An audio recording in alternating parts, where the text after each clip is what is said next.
dalam seri ke-711 ini didukung oleh para pemain Cika Kusnadi sebagai Putri Tunggadewi, Renita sebagai Putri Raja Dewi, Rifki sebagai Nandaka, Naryo sebagai Pradipa, Iwan Dahlan sebagai Pranayam, Yuli Mulyana sebagai Ayuwandira, Bambang Jeger sebagai Cakradara, Abi Nugroho sebagai Kuda Merta, dan Asdi Suhastra, pembawa cerita. Selamat menikmati.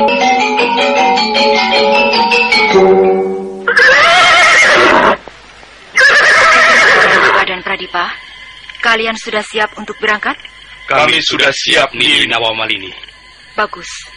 Dan ingatlah bahwa tugas utama kalian adalah memata-matai, menyelidiki, dan mempelajari suasana dan keadaan di dalam kota raja.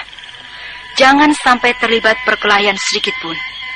Yang kedua, kalian berusaha menemui Paman Gajah Mada. Namun bila saatnya tiba untuk keluar dari Majapahit, tetapi Paman Mada belum juga kalian temukan, tidak apa-apa. Segeralah kembali kemari. Karena laporan yang akan kalian bawa sangat menentukan siasat dan penyerangan kita. Mengerti? Iya, kami mengerti, Nini. Para sederek, kalian masih cukup punya waktu untuk istirahat malam ini dan sampai besok siang. Malam harinya, kita mulai bergerak menyusup dan menyerang kota raja secara diam-diam. Kalian paham? Bagus. Dalam penyerangan besok malam, penyamaran kita sebagai kelompok pendekar bunga putih tetap berlaku. Oleh sebab itu, semua harus mengenakan cadarnya masing-masing. Siasat dan taktik penyerangan seperti biasa, yakni serang dan hilang. Datang ke suatu tempat, adakan penyerangan, lalu hilang untuk pindah ke tempat lainnya. Begitu seterusnya.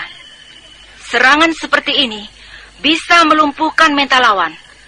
Nah, sekarang istirahatlah, agar dalam penyerangan besok malam, kalian dalam keadaan benar-benar siap mental dan semangat yang tinggi. Istirahat dulu.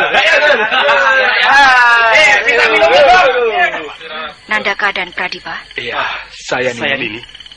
Aku percaya kalian bisa melaksanakan tugas ini dengan baik. Ya, kami akan berusaha sebaik mungkin ini. Demi kembalinya tahta Gusti Prabu Jayanegara. Iya, benar Nini. Kami akan bertaruh nyawa.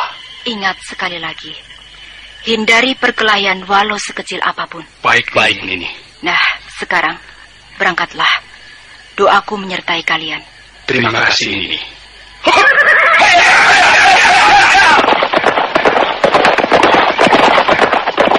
Paman Pranayam. Saya Nini. Dan kau Ayuwandira? Saya Nini. Pergilah kalian istirahat. Jaga kondisimu. Karena besok malam kita sudah mengangkat senjata untuk mengusir kaum pemberontak dari bumi Majapahit. Baiklah Nini. Kami mohon pamit. Ayuwandira dan Pranayam segera beranjak pergi untuk mencari tempat yang agak terpisah dari para laskar lainnya. Begitu pula Tunggadewi dan Raja Dewi serta Cakradara dan Kuda Merta. Malam semakin kelam, bulan bersinar pucat. Suasana tepian kota raja itu sepi bagai tak ada sepotong manusia pun. Para laskar mengambil tempat-tempat istirahat yang tersembunyi. Tak boleh ada nyala api di kegelapan itu, agar jangan sampai ada telik sandi pemberontak mencium keberadaan mereka.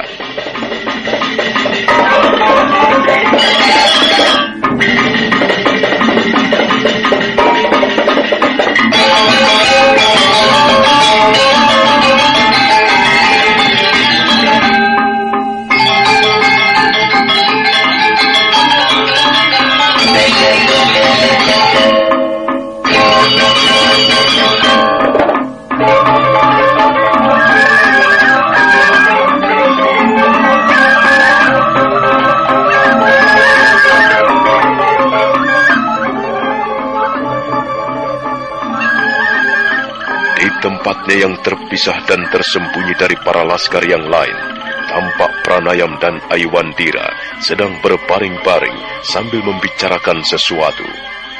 Wajah Ayu agak sedih.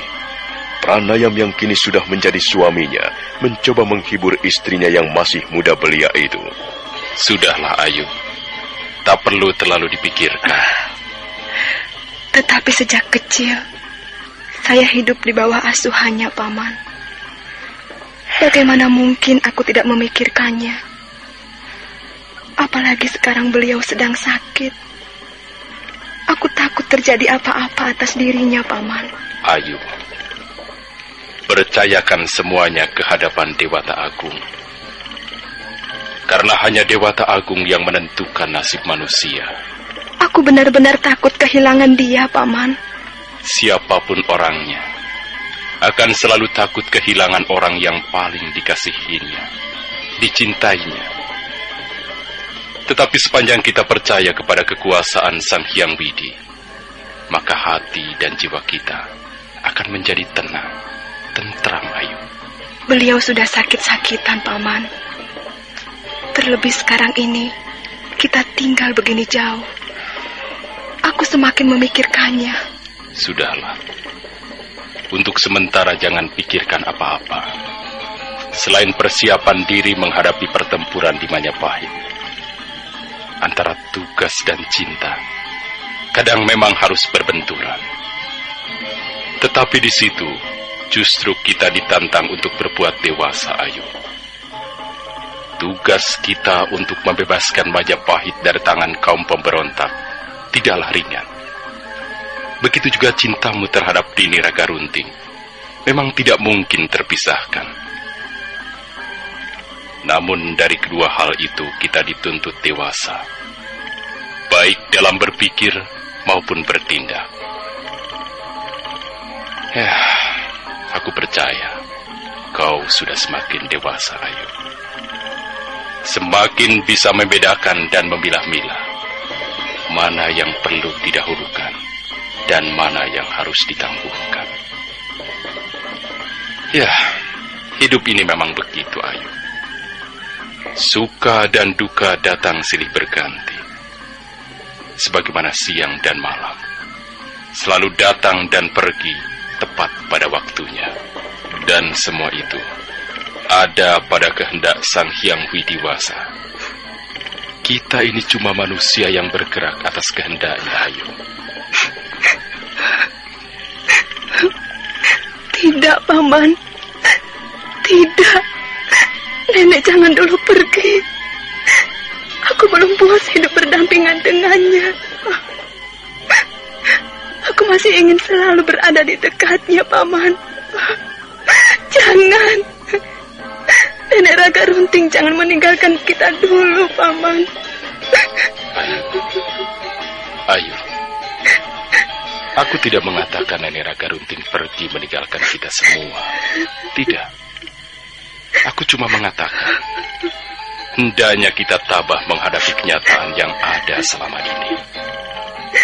Kau tahu, beliau sudah semakin renta karena usianya. Nenek Ragarunting, jangan pergi dulu, Nek. Jangan. Ayu, besok malam kita sudah berada di tengah arena pertempuran. Tebakkan dirimu, kuatkan mentalmu. Jangan rapuh karena perasaan seperti itu, Ayu. Aku pun merasakan apa yang sekarang kau rasakan, Ayu.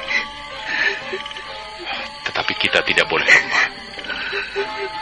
Ingatlah, kita akan menghadapi pertempuran. Pertarungan antara hidup dan mati. Nenek Ragarunting pasti mendoakan keselamatanmu di dalam pertempuran nanti. Ayu, kita harus kembali dengan selamat, Ayu. Agar Nenek Ragarunting senang, karena kita bisa berkumpul kembali seperti sedia kala. Nenek Ragarunting.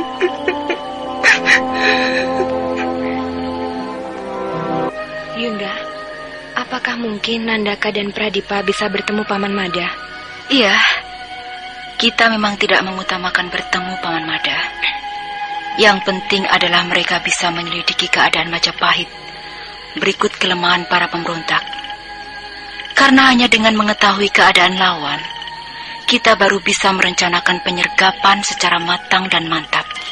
Seandainya mereka tertangkap, apa tindakan kita selanjutnya, Yunda?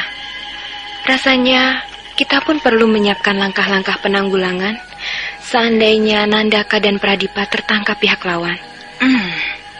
Iya, benar apa yang kau khawatirkan ini, Dinda. Aku malah tidak berpikir ke arah sana. Aku terlalu percaya pada kemampuan mereka, Dinda. Iya, aku pun percaya penuh, Yunda. Tapi apa salahnya jika kita bersiap diri menghadapi kemungkinan-kemungkinan pahit yang bakal terjadi? Iya. Kalau begitu, kita perlu mengajak bicara Kanda Cakradara dan Adi Kudamerta. Dinda, ya, panggilkan mereka kemari. Kita bicarakan di sini. Baik, Yunda. Raja Dewi segera beranjak pergi meninggalkan tempat mereka istirahat. Sebentar kemudian dia telah kembali bersama Cakradara dan Kudamerta. Seperti biasa, mereka selalu mengambil tempat agak terpisah dari yang lain untuk membicarakan hal-hal yang sifatnya rahasia. Ada apa, Dinda? Nampaknya masih ada yang kurang beres dalam persiapan kita. Iya, Kanda. Tentang kemungkinan tertangkapnya utusan Telik Sandi kita. Iya. Kita memang terlalu yakin. Seolah-olah mereka pasti berhasil dalam menjalankan tugasnya. Dan kita juga tidak mempertimbangkan seandainya mereka tertangkap dan dipaksa membuka mulut. Lalu sekarang bagaimana cara kita seandainya keduanya tertangkap? Apakah kita akan nekat menyerbu Majapahit secara membabi buta? Menurutku tangguhkan dulu. Karena jika keduanya tertangkap, pasti Paman Mada akan segera melakukan tindakan. Aku yakin Paman Mada akan selalu berada di tempat-tempat mana para pemberontak memperkuat pertahanannya. Tetapi hal itu belum menjamin keselamatan Nandaka dan Pradipa seandainya tertangkap. Lalu, apakah Paman Pranayam akan kita kirim sebagai Telik Sandi bayangan? Aku mulai ragu dengan cara seperti itu, Kanda. Karena jika Nandaka dan Pradipa tertangkap, lalu menyusul Paman Pranayam masuk ke dalam perangkap, apakah kita tetap akan tinggal diam? Sejenak mereka berempat terdiam. Masing-masing tenggelam pada pikirannya sendiri. Angin malam bertiup halus. Suara cengkrik mengisi keheningan. Tidak lama setelah keempatnya terdiam, Putri Tunggadewi mulai menatap mereka satu persatu. Bagaimana? Apakah Yunda sudah memikirkan jalan keluarnya? Ya, mau tidak mau, kita memang harus mengirimkan Telik Sandi bayangan. Tetapi setelah itu, kita tak bisa tinggal diam atau berpangku tangan, Dinda. Maksud Dinda, setelah kita kirim Paman Pranayam sebagai Telik Sandi bayangan, kita masih harus menentukan tindak lanjutnya. Iya, Kanda. Segera setelah Paman Pranayam beranjak menyusup Majapahit, kita harus segera pula bergerak secara perlahan-lahan. Lalu kapan itu kita laksanakan? Besok pagi. Besok pagi? Iya. Besok pagi kita mulai memerintahkan Paman Pranayam pergi menyusup ke kota Raja Majapahit. Kita tidak boleh mengulur-ulur waktu. Jadi jelasnya, malam ini Nandaka dan Pradipa menyelesaikan pekerjaannya. Besok pagi tiba giliran Paman Pranayam menyusup kota raja untuk mencari tahu. Dan menjelang siang, kita mulai bergerak perlahan-lahan mendekati kota raja. Dengan demikian, seandainya Nandaka dan Pradipa tertangkap, Paman Pranayam bisa segera tahu dan melaporkannya kepada kita. Dengan laporan Paman itulah kita menentukan siasat penyerbuan. Tetapi Yunda, seandainya Paman pun terperangkap dan tertangkap, apa tindakan kita? Sudah kepalang basah, Dinda. Karena gerak kita pada saat itu sudah mencapai kota raja. Maka tak ada pilihan lain kecuali menyerang dan membuat keonaran. Kita harapkan pada saat bersamaan itulah Paman Bekel Gajah Mada mulai menjalankan aksinya. Yunda Tunggadewi, bagaimana seandainya pada saat yang bersamaan itu Paman Bekel Gajah Mada belum menjalankan aksinya? Kita tetap menyerang dan menghilang. Lalu muncul di tempat lain untuk menyerang, kemudian menghilang lagi.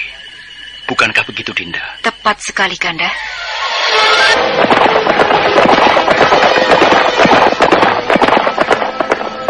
Kita tinggalkan batas wilayah tepian Majapahit di mana para laskar kelompok pendekar bunga putih tengah istirahat. Kini kita ikuti perjalanan Nandaka dan Pradipa yang sedang memacu kudanya menuju ke dalam kota raja. Malam masih menebarkan kabut dingin. Jengkrik ramai bersahutan mengisi keheningan. Derap 2 ekor kuda bersusulan menembus gelapnya malam.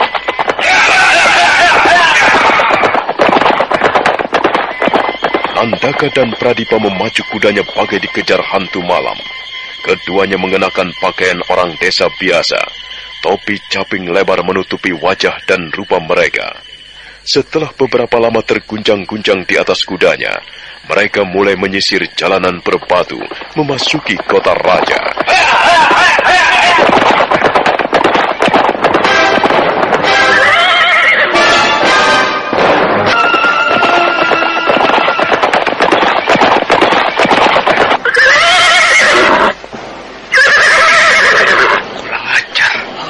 Ada yang menghadang di depan kita, Pradipa. Apakah dia telik sandi kaum pemberontak yang menjaga perbatasan ini? Hei! Siapakah kau orang asing? Katakan apa maumu dan segeralah menyingkir dari hadapan kami. Tuan tak usah berkacak pinggang di hadapan kami. Katakan siapa Tuan sebenarnya dan apa yang Tuan harapkan dari kami. Orang desa yang tidak paham seluk-beluk ulah kanuragan. Orang itu malah berjalan mendekati kita. Iya, langkah-langkahnya mantap sekali dan penuh perhitungan. Itu menunjukkan bahwa yang berjalan menghampiri kita bukanlah orang sembarangan. Iya. Ayo Pradipa, siapkan senjatamu. Bukankah kita dipesan agar jangan sampai terlibat pertarungan, walau sedikit pun?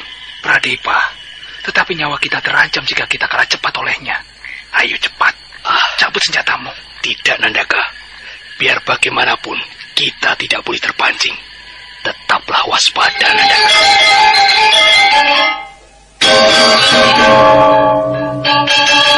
Hendak kemana kalian?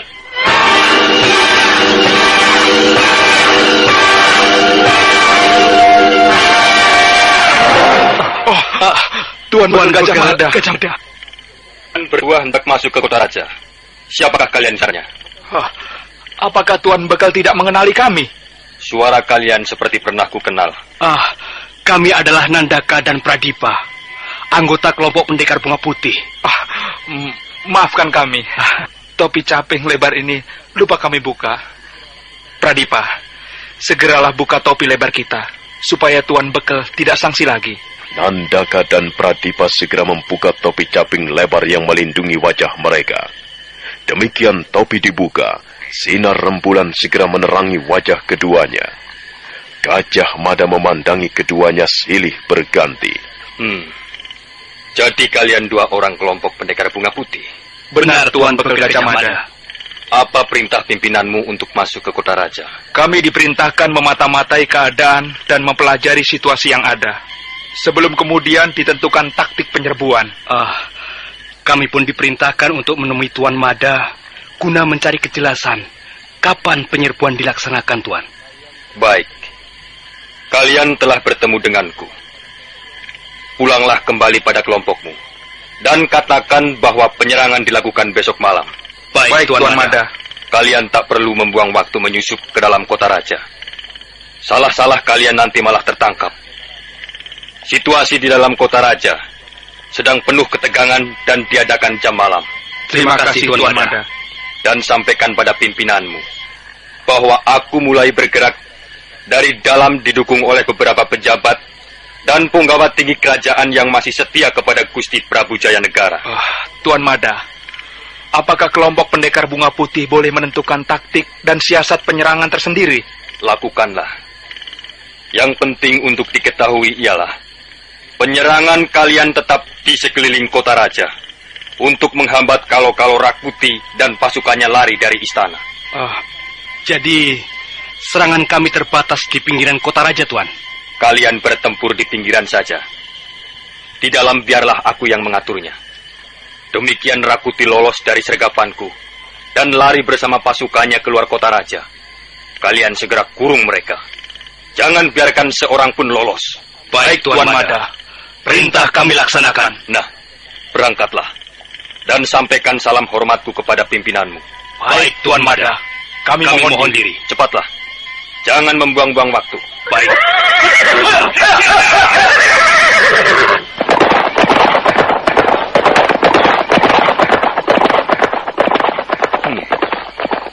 Mereka telah bersiap rupanya. Bagus. Sekarang aku harus kembali menyiapkan penyerangan besok malam. Rakuti, kali ini kau tak akan lolos dari tanganku. Kekuasaanmu tak akan lebih dari 20 hari. Kau harus mengembalikannya kepada Gusti Prabu Jayanegara. Layang Samba, ayo kita kembali ke Istana Majapahit. Hup! Bekel Gajah Mada dan Layang Samba segera pergi meninggalkan tempat itu. Bekel Gajah Mada dalam persiapannya mengadakan penyerangan dan menghubungi orang-orang yang setia terhadap Jayanegara. Pada akhirnya bertemu dengan Nandaka dan Pradipa. Pertemuan tak terduga itu membuat Nandaka dan Pradipa senang. Keduanya lantas segera kembali untuk melaporkannya kepada Putri Tunggadewi. Kini kita kembali pada kelompok pendekar bunga putih yang masih berada di tapal batas wilayah Majapahit. Bulan mulai tergelincir di ufuk barat. Sebentar lagi pagi akan segera menggantikannya. Putri Tunggadewi mulai menyiapkan laskarnya untuk segera bersiap diri. Para sederek, sebentar lagi pagi segera tiba. Kita tidak bisa terlalu lama menunggu di tempat ini. Kita harus segera menentukan langkah-langkah persiapan untuk menyerbu masuk ke kota Raja Majapahit. Oleh sebab itu, bersiap-siaplah kalian. Nanti setelah Paman Pranayam kita berangkatkan untuk menyusup ke kota Raja, kita akan segera menyusulnya dari belakang dalam waktu yang tidak lama. Dinda, gimana Paman? Tadi kulihat masih berbincang-bincang dengan Ayu Wandira. Dekatilah Ayu Wandira dan kuatkanlah dia. Sepertinya Ayu masih memikirkan nenek Raga Runting, Dinda. Terlebih sekarang ini, dia harus mau ditinggal oleh Paman Pranayam untuk menyusup ke kota Raja. Baik, Yunda. Oh, itu mereka kemari, Yunda. Bagus. Cepat dekati Ayu dan hiburlah dia. Baik, Yunda. Maaf, Nini Nawamalini. Saya datang berkumpul agak terlambat. Tidak apa, Paman. Bagaimana dengan keadaan Ayu? Dia memang masih memikirkan Nini Raga Runting. Apakah dia sudah bisa kau tinggal menuju kota Raja? Nampaknya dia sudah menguasai diri. Bagus. Para sederek sekalian, sebentar lagi Paman Pranayam akan berangkat untuk menyusup ke dalam kota Raja. Tugasnya ialah menyelidiki sekaligus membantu Nandaka dan Pradipa dalam mempelajari situasi pertahanan pemberontak. Begitu Paman Pranayam meninggalkan kita, maka dalam waktu yang tidak lama, kita akan segera pula menyusulnya dari belakang secara perlahan-lahan. Sekali lagi, penyerangan kita ke dalam kota Raja akan menggunakan taktik serang dan menghilang. Apakah kalian semua paham dan mengerti? Bagus. Dalam penyerbuan ini, kita tetap memakai nama kelompok pendekar bunga putih. Sebab itu, semua harus tetap memakai cadarnya masing-masing. Nah, Paman. Ya. Apakah Paman sudah siap untuk berangkat? Saya siap menjalankan perintah Nini Nawamalini. Bagus. Segeralah bersiap-siap. Nini Nawamalini. Ada 2 penunggang kuda mendekati tempat ini. Kau tahu siapa kira-kira mereka? Saya tidak bisa mengenalinya. Apakah mungkin mereka mata-mata kaum pemberontak?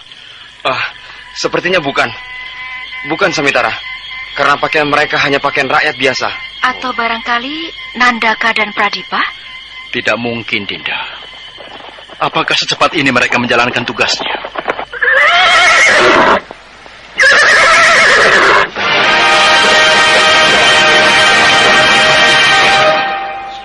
Siapa yang datang ya? Siapa nih? Nandaka, Pradipa? Bagaimana mungkin secepat ini kau kerjakan tugasmu, Nandaka dan Pradipa? Kami memang tidak sampai memasuki kota Raja Lupdaka. Lantas ada apa kalian tidak masuk ke sana? kami bertemu dengan Tuan Bekel Gajah Mada di batas kota Raja Samitara. Oh, jadi kalian bertemu Paman Mada? Iya. Ya, benar Nini. Beliau menyampaikan salam hormatnya dan berpesan kami tak perlu masuk ke dalam kota karena di sana tengah terjadi ketegangan dan diberlakukan jam malam. Oh, jadi Rakuti tahu bahwa kekuasaannya dipegangnya akan diruntuhkan. Entahlah Nini Nawamalini. Yang jelas, Tuan Mada mengharapkan kita menyerang Majapahit tidak perlu sampai masuk ke dalam kota raja. Lalu? Kita diperintahkan cukup mengurungnya dari tepi kota raja. Dengan begitu, seandainya Rakuti terdesak karena serangan Paman Mada dan berniat meloloskan diri keluar kota, kita telah terlebih dahulu menghadangnya. Bagus. Dan siapa saja yang mendukung Paman Mada dalam aksinya itu? Menurut beliau, beberapa pejabat dan penggawa tinggi kerajaan telah berhasil dirangkulnya untuk merobohkan kekuasaan Rakuti. Apakah Paman Mada akan menyerang dari dalam? Begitulah pesan Tuan Mada kepada kami. Lalu kapan kita bisa bergerak menyerang? Beliau berpesan serangan dilaksanakan serentak. Sementara Tuan Mada mengacau dari dalam istana dengan beberapa pejabat dan penggawa tinggi. Maka kita diharapkan mengadakan kekacauan di tepian kota raja. Dan waktunya besok malam.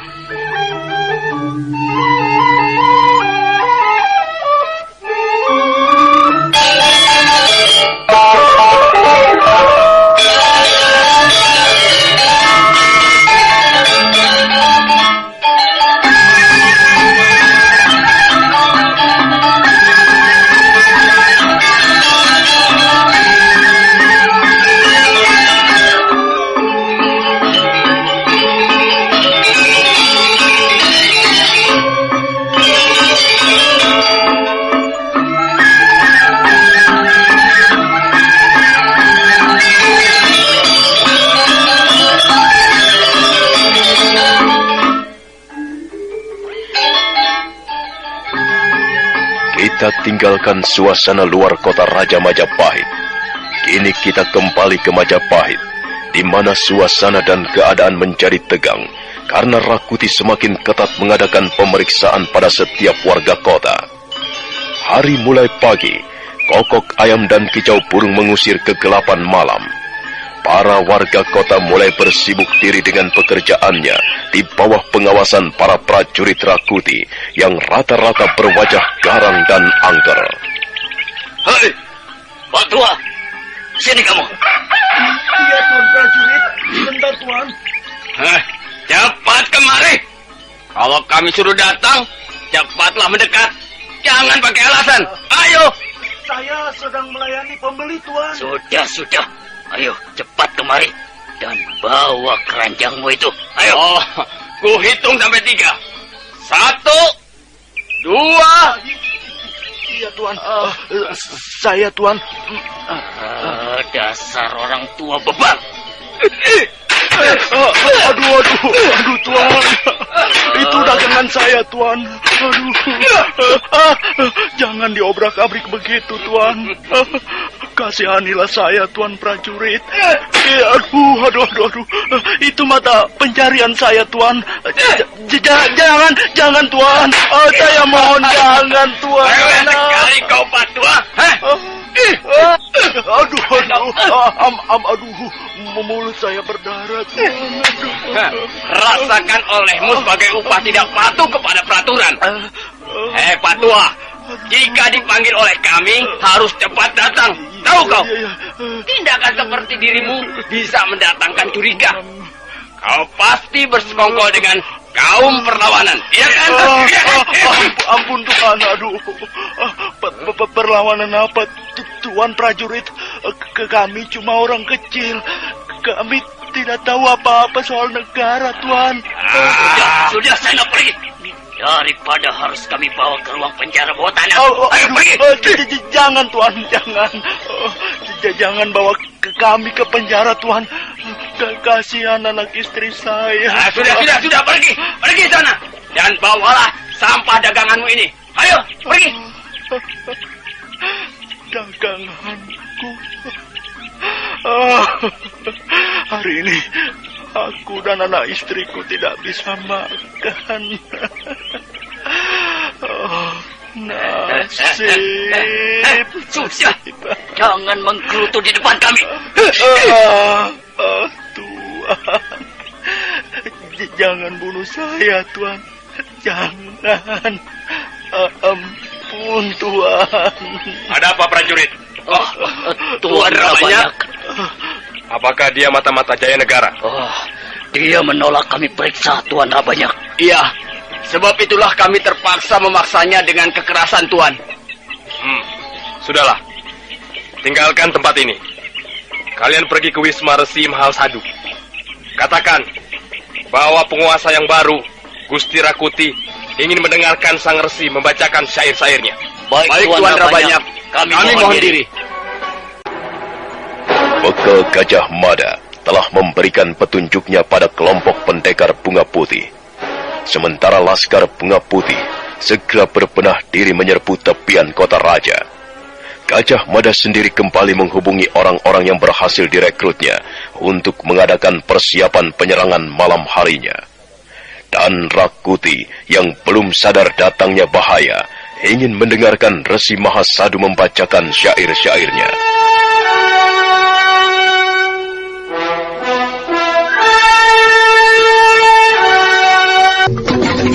Rakuti setelah berhasil menguasai kerajaan Majapahit, ia ingin dirinya tak jauh berbeda dengan Prabu Jayanegara. Sebagai Raja Majapahit yang baru, dirinya ingin menikmati sebagaimana layaknya seorang raja, yakni mendengarkan syair-syair dari seorang pujangga istana. Lalu ia memanggil Resi Mahasadu, salah seorang yang selamat dari pembantaian kejam karena dianggap tidak berbahaya.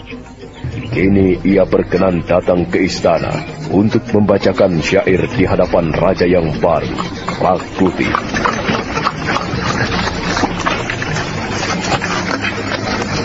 Tak lama kemudian, dua prajurit suruhan Rabanyak telah membawa Resi Mahasadu atau Arya Dwi Pangga datang ke istana. Rakuti tengah menikmati kekuasaannya, duduk di atas tahta sambil tangannya sibuk mengambil buah-buahan dan mengunyahnya. Gusti Prabu Rakuti, kami datang menghadapkan Resi Mahasadu. Bagus. Lalu apa tugasmu selanjutnya? Mengawasi dan memeriksa warga kota. Kalau begitu kembalilah ke pekerjaanmu. Baik Gusti Rakuti. Hamba mohon diri. Dua prajurit itu dengan patuh dan takut lalu memberikan sembah 3 kali. Setelah itu mundur dan langsung meninggalkan ruangan. Resi Mahasadu kemudian memberikan sembahnya dengan penuh hormat. Bagus. Kau memang harus memberikan sembah hormatmu kepadaku. Ampun Gusti Rakuti, jika hamba datang agak terlambat. Tidak usah berpanjang lebar, Resi Mahasadu. Sebagai seorang kawiwara, kau tentu tahu apa maksudnya kupanggil ke istana. Ampun Gusti, untuk apa lagi jika bukan membacakan syair bagi Gusti Rakuti?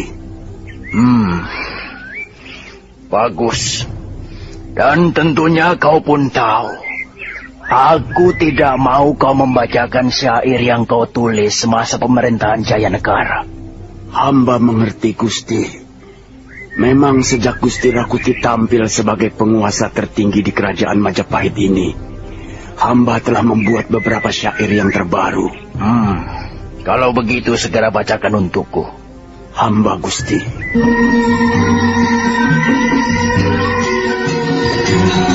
Dengan tangan gemetar, Resi Mahasadu atau Arya Dwi Pangga membuka gulungan rontal syairnya. Rakuti duduk enak-enak di atas tahta yang direbutnya sambil mengunyah buah-buahan di meja kecil di samping tahta kebesarannya. Kita tinggalkan sejenak Resi Mahasadu yang akan membacakan syair untuk Gusti Prabu Rakuti. Kini kita beralih di luar istana, di mana Rabanyak dan Rapangsa berkeliling memeriksa para prajuritnya, mengawasi dan menggeledah warga kota yang dicurigai.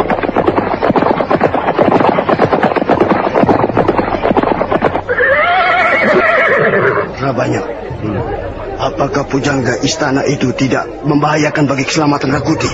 Maksudmu, Resi Mahasadu yang tadi dipanggil ke istana? Iya. Bukankah dia Kawiwara semasa pemerintahan Jaya Negara? Kurasa tidak. Kawiwara itu matanya buta, tangannya semper. Dia pun tidak memiliki ula kanuragan. Jadi kita tidak perlu khawatir dengan keselamatan Rakuti. Justru kita harus waspada dan khawatir dengan keadaan di luar seperti ini. Apanya yang harus dikhawatirkan? Bukankah keadaan yang ada ini aman-aman saja? Sepertinya semua berjalan wajar dan biasa. Keadaan yang wajar dan biasa-biasa saja justru menyimpan suatu pertanyaan. Aku tidak yakin kalau apa yang kita lihat ini tidak menyimpan sesuatu yang bakal meresahkan kota raja. Apakah akan terjadi kerusuhan? Sepertinya begitu. Tapi aku sendiri sulit membuktikannya. Bukankah semua punggawa atau pejabat yang masih setia kepada Jaya Negara sudah kita habisi? Tidak semua. Karena mencabut sebuah pohon besar harus bersama akar-akarnya. Dan akar-akar itu belum bersih kita cabuti. Ini yang meresahkan diriku. Sulit Rabanyak. Pohon sudah tumbang. Akar-akarnya sudah tercabuti. Tetapi tentunya masih ada yang tersisa. Dan sisa akar yang tertinggal itu begitu halus. Sulit bagi kita untuk mencabuti akar-akar yang halus itu dari bawah tanah. Iya. Perlawanan bawah tanah. Itu yang kumaksudkan. Keadaan yang tenang ini pasti menyimpan suatu perlawanan bawah tanah. Apakah kita perlu mengadakan pembersihan ulang? Kalau iya, dari mana harus dimulai Rabanyak? Hal itu yang sedang kupikirkan. Perlukah kita bicarakan dengan Rakuti? Tidak perlu Rapangsa. Jangan-jangan Rakuti malah mendamprat kita sebagai orang yang tidak becus bekerja. Dan hanya bekerja tanggung-tanggung. Kau kan tahu sendiri bagaimana sifat Rakuti. Ya, dia memang orang yang susah diajak bicara. Apa kemauannya, itulah yang harus dilakukan. Sulit baginya menerima pendapat orang lain. Sudahlah. Mari kita berkeliling memeriksa alun-alun. Kita lihat apakah prajurit-prajurit kita ketat memeriksa setiap orang yang lalu lalang di sana. Mari Rabanyak.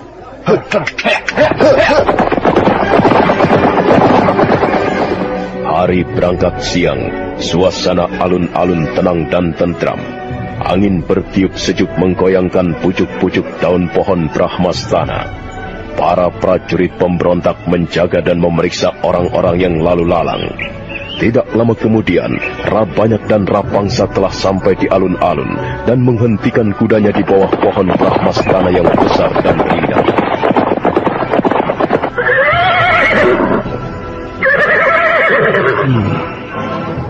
Sepintas lalu memang aman dan tentram. Sepertinya tidak akan terjadi sesuatu yang menggegerkan. Semuanya wajar dan biasa-biasa saja. Rabanyak, kau mengkhawatirkan keadaan yang ada. Tetapi aku malah cenderung mengkhawatirkan keselamatan Rakuti. Entah kenapa, aku ingin selalu ada di samping Rakuti untuk melindunginya dari segala ancaman bahaya.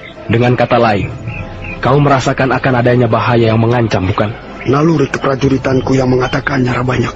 Rapangsa, kita harus meningkatkan kewaspadaan. Penjagaan harus kita perketat. Cepat atau lambat, pasti akan terjadi gegeran. Sebagaimana gegeran yang pernah kita alami di alun-alun ini. Alun-alun ini menjadi saksi bisu penggulingan tata jaya negara ke tangan Rakuti. Alun-alun ini menjadi ajang pertempuran paling seru. Banyak korban berjatuhan di alun-alun ini. Rabanyak, mengapa kau jadi berbicara tentang alun-alun ini? Entahlah. Aku merasa ada yang aneh di sini. Tidak ada keanehan di alun-alun ini, Rabanyak. Semuanya berjalan wajar dan biasa-biasa saja. Jangan terlalu dibawa perasaan. Aku seperti melihat pertempuran itu terulang kembali. Banyak korban berjatuhan. Dan suasana alun-alun menjadi marak oleh denting senjata, teriakan para prajurit, derap kaki kuda, serta lengkingan kesakitan. Entahlah. Aku seperti mencium anyir darah di sini. Rapangsa. Ada apa, Rabanyak? Kenapa tiba-tiba kau menjadi aneh seperti ini? Entah. Sudahlah, Rabanyak. Mari kita kembali berkeliling kota raja. Kita harus terus memeriksa dan mengamati keadaan ini. Rapangsa, mulai saat ini kita bagi tugas menjaga keamanan. Terus terang, Aku merasakan adanya suatu keganjilan. Apa maksudmu, Rabanyak? Aku akan bertugas menjaga keamanan sekitar alun-alun ini. Sementara kau bertugas menjaga keamanan istana. Lindungilah Rakuti dari segala macam bahaya. Oh, baiklah. Aku akan menjaga Rakuti di istana. Dan kau, segeralah melapor ke sana kalau terjadi apa-apa di sini. Iya. Sekecil apapun peristiwanya, kita harus tanggap. Dinda, hari sudah berangkat siang. Kita harus berkemas untuk masuk ke pinggiran kota raja. Baik, Yunda. Panggillah Kanda Cakradara dan Adi Kudamerta. Kita akan segera berangkat. Dan perintahkan pada paman untuk memberangkatkan para laskar. Baik, Yunda. Lalu, bagaimana keadaan Ayuandira, Dinda? Nampaknya dia sudah bisa mengatasi keadaannya. Ya, kita memang harus memaklumi keadaannya. Dia sejak kecil sehingga dewasa hidup bersama Nenek Raga Runting. Dirinya sudah menyatu dengan diri Nenek Raga Runting. Aku jadi teringat ketika kecil dulu, Yunda. Dia berikan golek kayu mandana pada kita. Padahal golek kayu itu kesayangannya. Iya. Yang dibikin oleh Nenek Raga Runting untuk menemani Ayuandira kemanapun pergi. Tetapi pada saat itu dia rela memberikan pada kita. Ya, Ayuandira itu penuh pengabdian dan cinta kasih, Dinda. Apapun miliknya, rela diberikan kepada orang lain yang membutuhkan. Tetapi untuk urusan Nenek Raga Runting, dia tidak ingin diganggu. Iya. Dia tidak ingin kehilangan neneknya yang tercinta itu, Dinda. Iya. Meskipun sebetulnya dia harus sudah memberikan hidupnya kepada Paman Pranayam sebagai suaminya. Iya. Seharusnya dia sudah memberikan hidup seutuhnya kepada Paman Pranayam selaku suaminya. Tetapi tetap saja dia tidak ingin kehilangan atau berpisah terlalu lama dengan Nini Raga Runting. Untunglah Paman Pranayam begitu sabar membimbing istrinya yang muda belia itu. Usia mereka memang terpaut jauh sekali. Paman Pranayam memang sudah pantas menjadi bapaknya.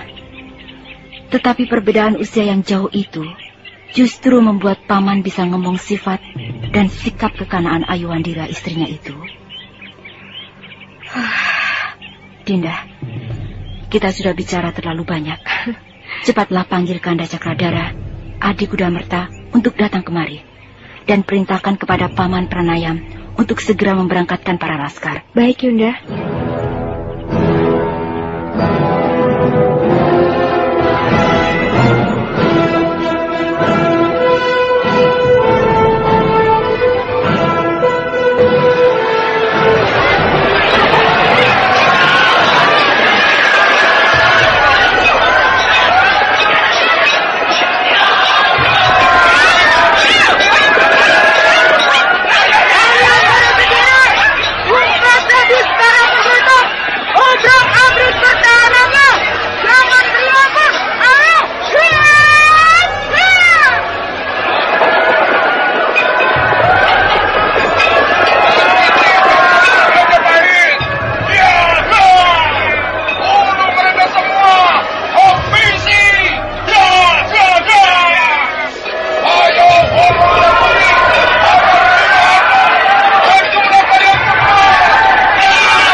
Dengan jumlah ratusan laskar, kelompok Bunga Putih mengobrak-abrik kedudukan pemberontak di wilayah bagian selatan.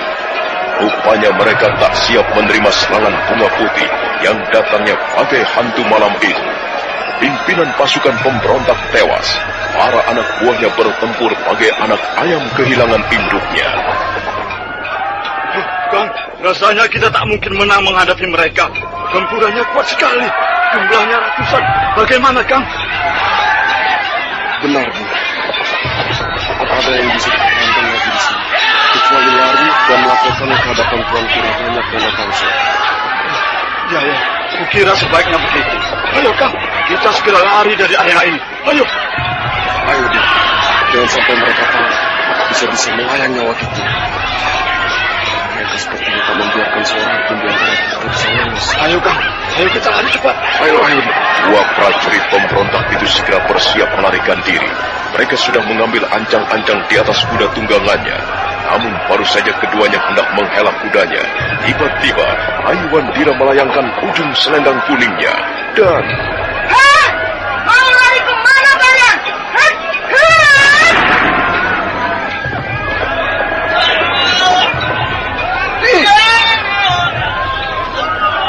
Adi!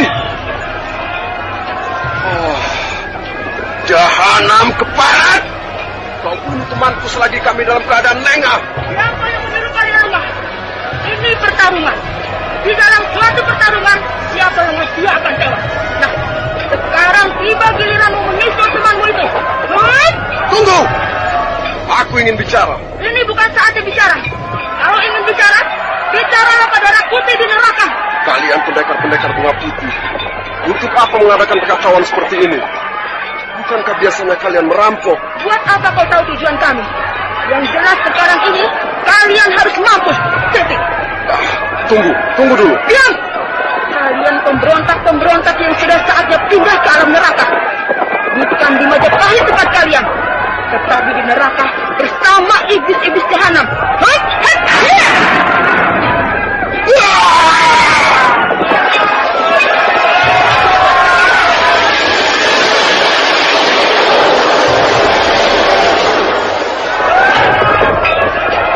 Ada ampun sedikit pun bagi para pemberontak.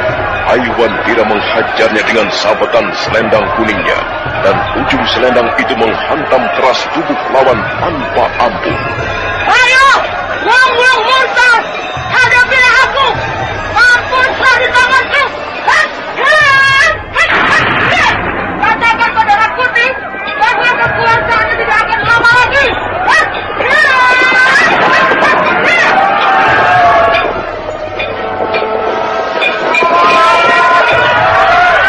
Ayu Wandira mengamuk bagai pandang ketapang. Ujung-ujung selendang kuningnya menyabet kiri dan kanan. Para prajurit pemberontak terkapar bergelimpangan. Ayo, mulai kelihatan lagi nakalnya. Tak satupun prajurit pemberontak dikasihani meski merintih-merintih minta diampuni. Ayo. Sesekali sikap-sikapnya akan runting. Paman, jangan takut begitu. Ini pertempuran, Paman. Salah-salah Paman dibokong oleh pihak lawan. Oh, Nini Mayura, terima kasih. Saya baru saja memperhatikan Ayu Wandira. Bertempurlah di samping istrimu, Paman. Lindungilah dia. Kadang Ayu tidak memikirkan keselamatan dirinya. Terima kasih, Nini Mayura. Cepatlah, Paman. Lindungi istrimu. Baik, Nini.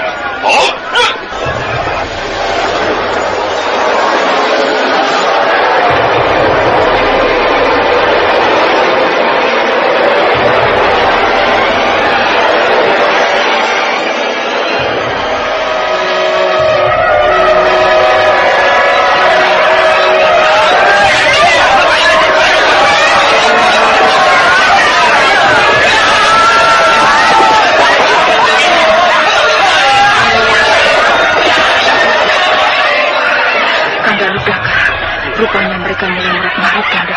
Iya, barangkali pimpinan mereka sudah tewas. Sebentar lagi, mereka pasti sudah kita taklukkan. Sebelum mereka takluk, kita harus sudah pergi dari tempat ini. Iya. Mereka pasti mendatangkan bala bantuannya kemari. Dinda, jadi secepatnya kita tinggalkan tempat ini. Ya, secepatnya, Kanda. dan kita beralih ke wilayah barat. Kita datangi pertahanan bagian barat, kita obrak-abrik, lalu kita tinggalkan. Begitu. Dinda, apakah sekarang kita perintahkan semuanya mundur? Ya, sekarang Kanda. Katakan itu kepada Paman Tanayan. Baik, Dinda. Kanda di belakang. Ada apa lagi, Dinda? Berhati-hati, Dinda. Terima kasih.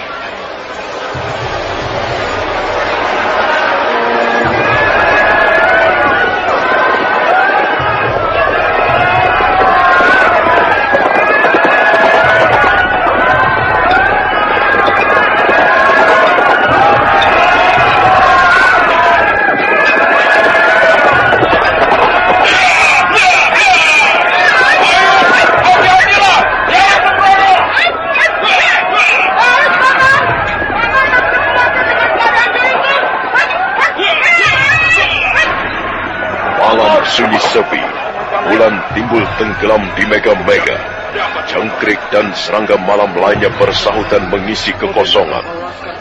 Akuti di dalam istana yang direbutnya masih berhadapan dengan sesosok bayangan yang sudah lama dikenalnya.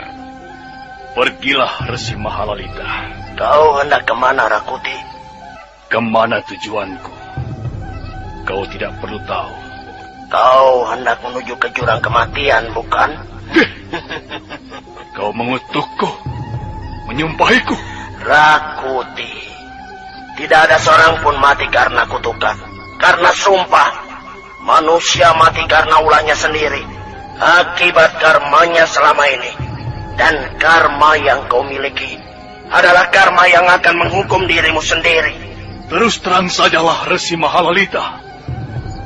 Apakah kau akan menentukan hidup matiku? Hidup mati seseorang tidak ditentukan oleh orang lain, tetapi oleh dirinya sendiri. Kau punya wewenang atas dirimu sendiri. Kau bertanggung jawab atas hidupmu di dunia ini. Kau bebas dan berhak menentukan apa saja, berbuat apa saja. Tetapi kau tidak bisa lepas dari tuntutan hati nuranimu sendiri. Dan hati nurani itulah hakim yang agung. Kau selalu saja bicara yang aku tidak mengerti. Pada dasarnya kau mengerti. Hanya saja kau sendiri yang tidak pernah mau mengerti. Kau selalu membuta tuli, Rakuti. Kau tidak pernah mau membuka telinga batinmu, membuka mata hatimu. Dan seseorang yang telah sampai pada tahap seperti itu, dia sudah kehilangan kemanusiaannya sebagai manusia. Kau akan mengatakan kalau aku bukan lagi manusia? Dirimu sendiri yang mengatakan itu. Dan itulah pengakuanmu yang jujur. Jahanam! Ke barat! Menyingkirlah dari hadapanku! Menyingkirlah! Kau akan menyuruhku menyingkir kemana, Rakuti? Pergilah sejauh-jauhnya! Aku tidak mungkin pergi jauh darimu, Rakuti. Apa pedulimu? Urusanku adalah urusanku! Kau tidak perlu mencampurinya, Resi Mahalalita! Baik. Baiklah. Aku akan menyingkir jauh-jauh darimu. Aku tidak akan mencampuri urusanmu. Ini tandanya kematianmu di ambang pintu. Jahanam! Lihat!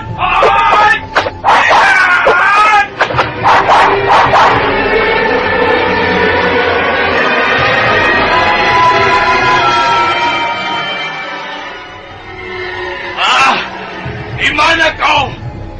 Di mana kau sembunyi, Resi Keparat? Ayo, tampilkan dirimu. Perlihatkan wujudmu. Biar aji segala geniku ini menghancur lumatkan dirimu. Ayo, Resi Keparat, tampilkan dirimu. Perlihatkan wujudmu.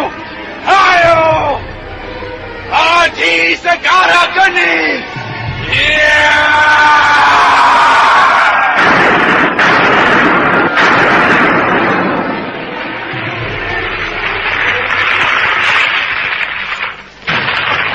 Rakuti, apa yang kau lakukan ini? Apa, Rakuti? Minggirlah, Rabasan.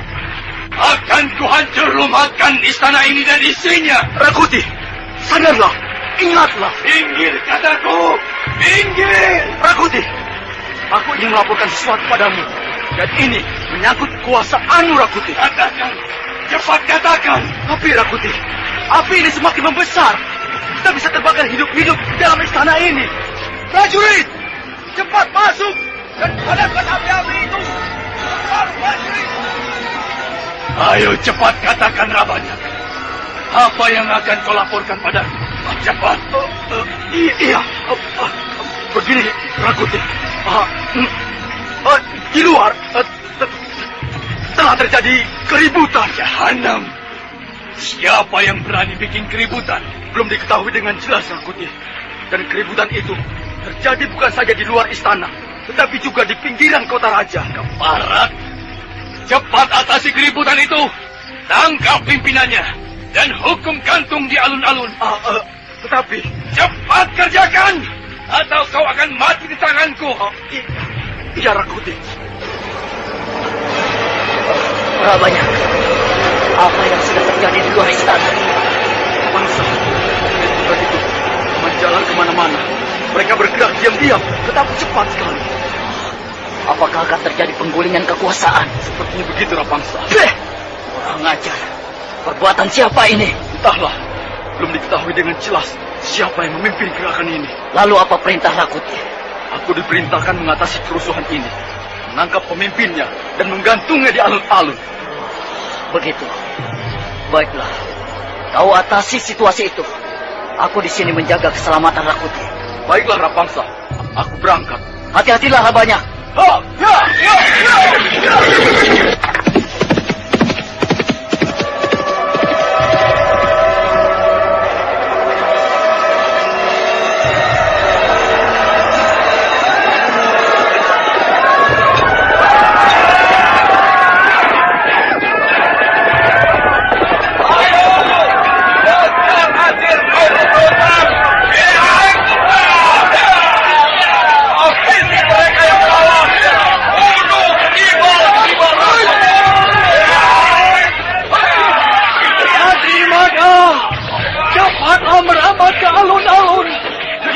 Saja yang membereskan tikus-tikus comberan ini. Lihat, hai cepatlah Dimada. Baiklah, Tuan Lapanjilan. Aku dan beberapa orang lagi akan memimpin penyerbuan ke alun-alun. Ayo prajurit-prajuritku, tumpas habis. Ocah rajin mereka. Lihat, kita bertempur demi Gusti Prabu Jayanegara.